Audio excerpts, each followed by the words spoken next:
হইচইতে এসেছে অচিন্ত আইচ সিরিজের নতুন সিজন।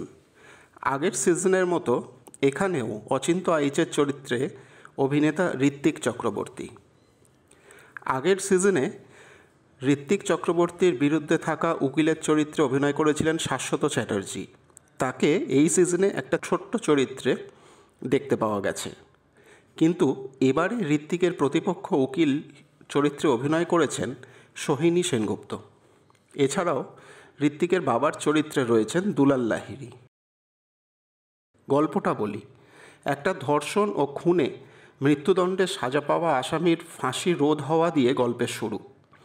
উকিল অচিন্ত আইচ কিভাবে কেস রিওপেন করে ওই ফাঁসির আসামিকে নির্দোষ প্রমাণ করে এবং বেকসুর খালাস করে আনেন, সেই নিয়েই এই গল্প।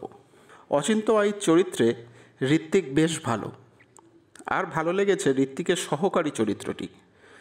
গল্পটায় কিছু আইনের নীতিগত ভুল আছে, কিন্তু সেসব না ভেবে শুধু একটা গল্প হিসেবে সিরিজটা যদি দেখা যায় তাহলে ভালোই লাগবে।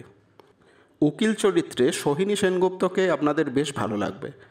বাংলা কোর্টরুম ড্রামা আজকাল কমই হচ্ছে, যদিও এটাকে সম্পূর্ণ কোর্টরুম ড্রামা বলা যায় না, কিন্তু তাও একের পর এক পর্ব দেখতে দেখতে শেষ অবধি আপনারা আটকে থাকবেন।